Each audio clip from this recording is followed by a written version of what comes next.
This episode, along with hundreds of others from Calaroga Shark Media, is available without commercials. Just look for the banner on your Apple Podcast app to subscribe and try it free for a month. Calaroga Shark Media.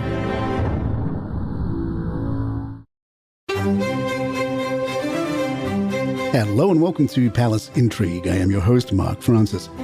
Hours before he was due to appear at the 10th anniversary service of Thanksgiving at St. Paul's, Harry was spotted leaving an event.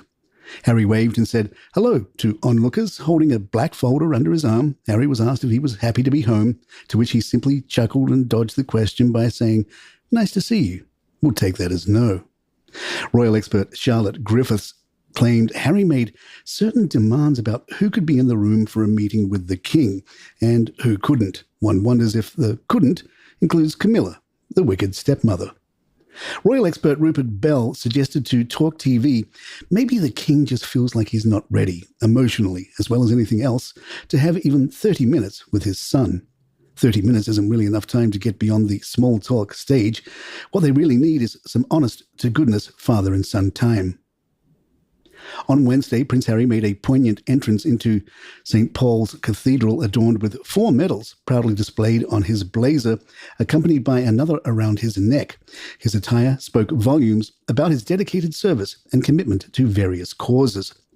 The medals adorning his blazer included the Operational Service Medal for Afghanistan, the Queen's Golden Jubilee Medal, the Queen's Diamond Jubilee Medal, and the Queen's Platinum Jubilee Medal, each symbolizing different milestones and achievements in his service to the nation.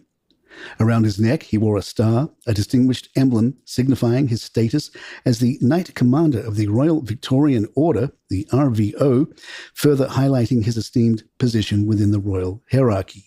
However, amidst the solemnity of the occasion, Prince Harry appeared to stand alone, without any other members of the royal family by his side. While he attended the Invictus Games service at St. Paul's Cathedral, his absence was notable at Buckingham Palace, where the king hosted the inaugural annual garden party, joined by other senior royals.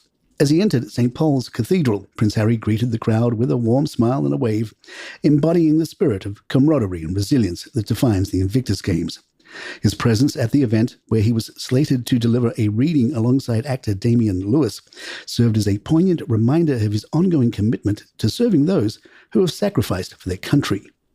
Harry received a warm welcome from the Dean, the Very Reverend Andrew Tremlett, as he was escorted to his seat beneath the cathedral's majestic dome.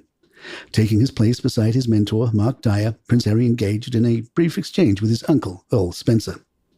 Acknowledging the stark realities of conflict and its aftermath, the Dean lamented, "We lament the pain, cost and indignity of war and terror, and pray for a world where justice shall reign and where the nations will find their longed-for unity. We recall with admiration the skill and determination of those who seek to repair, rehabilitate and reclaim the lives of those living with serious illness or injury, changing and saving lives." Royal expert Richard Fitzwilliams told GB News, "Mike Tyndall, who is the husband of Zara, the king's niece, has been given a high position to do something about the Invictus Games. I think Harry is absolutely furious about this. It has been announced, but very quietly." The royal family presented a united front in support of King Charles at the first Buckingham Palace garden party of the summer season. His Majesty was joined by Queen Camilla, the Duke and Duchess of Edinburgh, the Princess Royal, and the Duke and Duchess of Gloucester for the event. Charles, dressed in a distinguished grey suit, paired with a light blue waistcoat, greeted and gathered crowds with a smile as he entered the garden alongside the Queen. In the Mail, Richard Kay writes, "It is, of course, convenient to blame a busy schedule for everything, and on the face of it, the King was very busy. From Windsor Castle, where he had spent the bank holiday, he had an audience with Fiji's Prime Minister at Buckingham Palace, followed by a meeting with senior military commanders, and then medical appointments connected to his ongoing cancer treatment, the last of which are followed by an obligation to rest.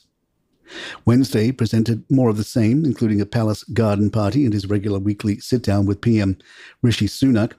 Far from Harry's hope of reuniting with his father in the wake of the King's cancer diagnosis, the illness has, if anything, added to their estrangement. Instead, the hand-wringing excuses of full diaries offers a different and, for Harry, a more ominous message.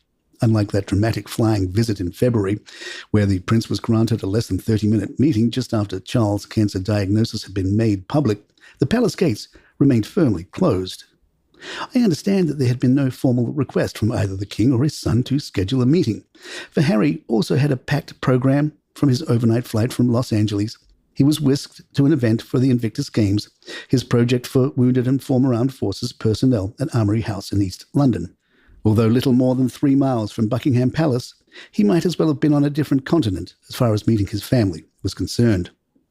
Once, Harry's return visits to the UK meant it was relatively straightforward for him to drop in on his father, but he no longer has royal accommodation. And, intriguingly, he made no request to stay at the royal residence for his 2-night visit.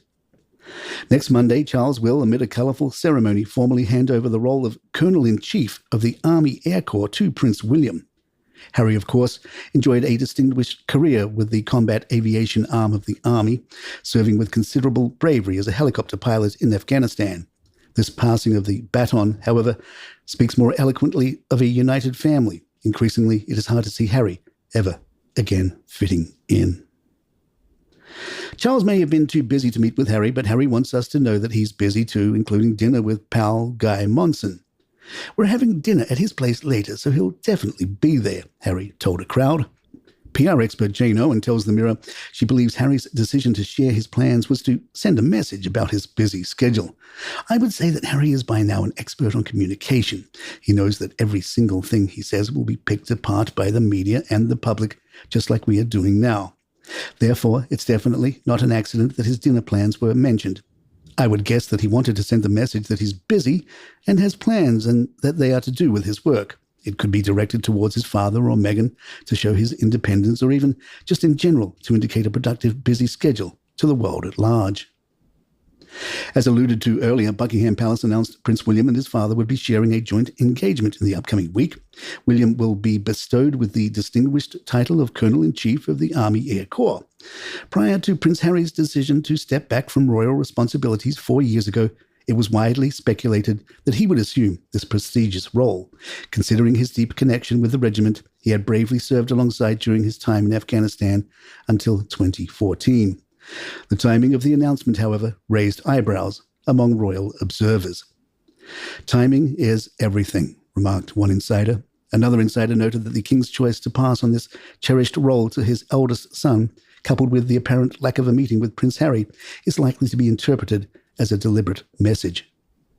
Royal insider Deep Crown tells us, the timing of Prince William's appointment as Colonel-in-Chief of the Army Air Corps is no accident.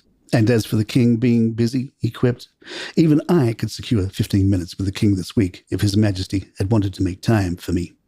Palace Intrigue will be right back.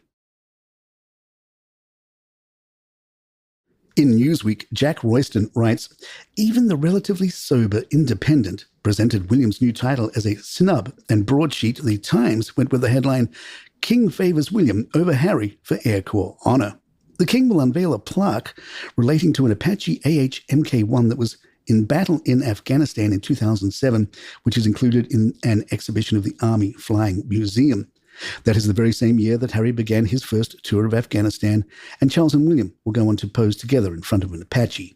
A palace press release reads, finally, the prince will depart the base by embarking on an Apache capability flight to deepen his understanding of the capabilities of the equipment and to learn more about the people that fly and support it.